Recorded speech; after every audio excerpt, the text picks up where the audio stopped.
Evaluation question 4. How did you use media technologies in the construction and planning, research and evaluation stages? The first piece of media technology I used was Blogger. We used Blogger to post our case studies and planning. From this, our tutor was able to send feedback on the comments on the post, which was very helpful with case study and planning, so we know whether we're on the right track, what she thought of our production so far, and any critiques she had for us. I found that very useful through the construction and the planning, as well as the research. I also use labels on my blog so I can keep everything neatly laid out, so everything's very easy to find, not only for me but also for my tutor when marking and commenting on some of my work. I also used the internet quite a lot during this process. I used it to research for my case studies, to look at different music videos, different films, TV shows, which I could use as inspiration. I also used it when researching into my target audience and the demographics that they would fit into, as websites such as Amazon have a great thing where when a person buys something, it then tells you other things you might like. And so by using an artist who is similar to my own, I was then able to find out many artists that a possible demographic for the artist I was using would be. I was also able to go on to the blog archives on Blogger to look back at previous students' work, to be able to see what they had done and if I could get any inspirational ideas from that. So they were the ways I used Blogger and the internet. When on the shoot for my music video, we all used our mobile phones to keep in contact with one another. We used this to ensure that we all knew where we were meeting and what we were shooting, so that we could use our time effectively. We also could have our shot list on our phones, so we were able to ensure that we got the shots that we needed. It also allowed us to send pictures to one another of us on the shoot and possible things for our print productions. The digital camera I used for shooting was a Canon Liguria HF-R2.6. It's quite a compact camera, so it was easily transportable. We could both take photos and film on it, and I had a good audio, so when we sometimes use diegetic sound in the music video, and that was only because we were able to through the camera that we used. When editing my music video, I used Premiere Pro.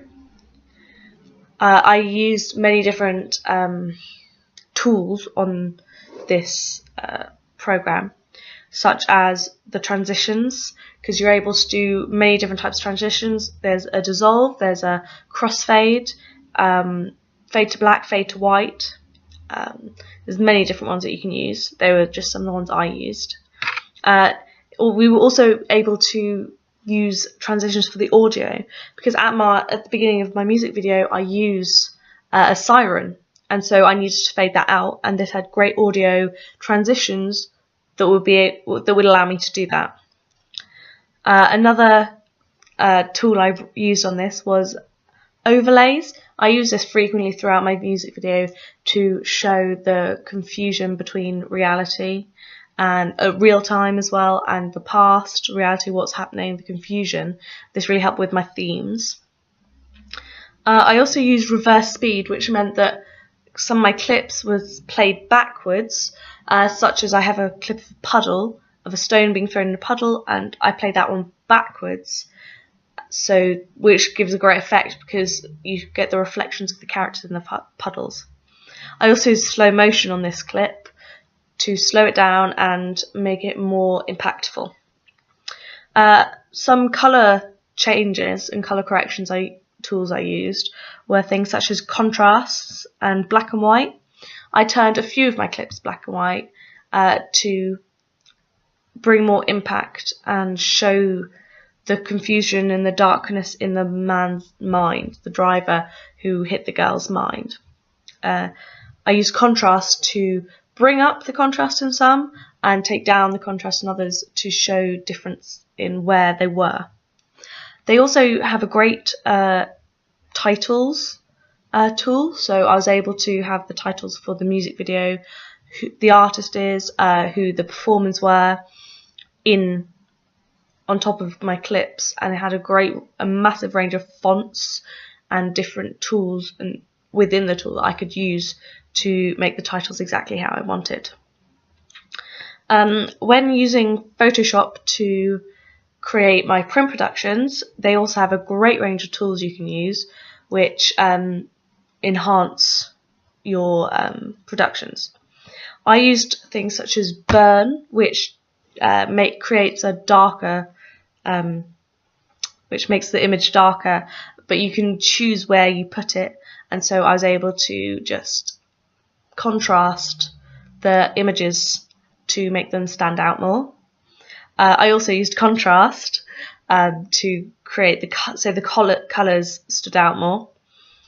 I changed my my panel 4 to black and white, as I thought this was a really good effect for the last panel, because the other 3 are quite bright and colourful with a dark edge, and having a black and white one at the end I thought was quite impactful. And it is also an overlay, so there's a slight purpleness across the top, but it's more like a lilac, so it's quite light.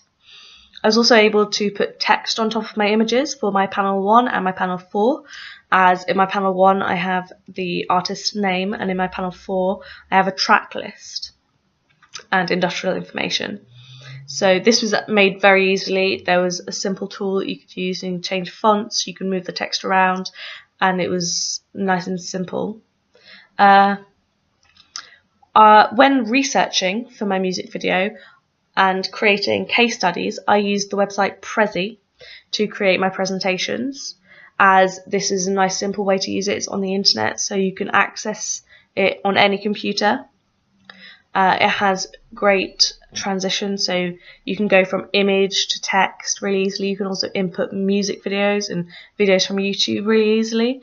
I just thought it was a very nice simple way of doing it, which also which can be accessed anywhere. And also with Prezi, when you make changes on a Prezi, it automatically makes changes on where it's embedded, so you don't have to re-embed it into a blog post, which makes life easier, because you can just change it and know that it's changed on your blog as well.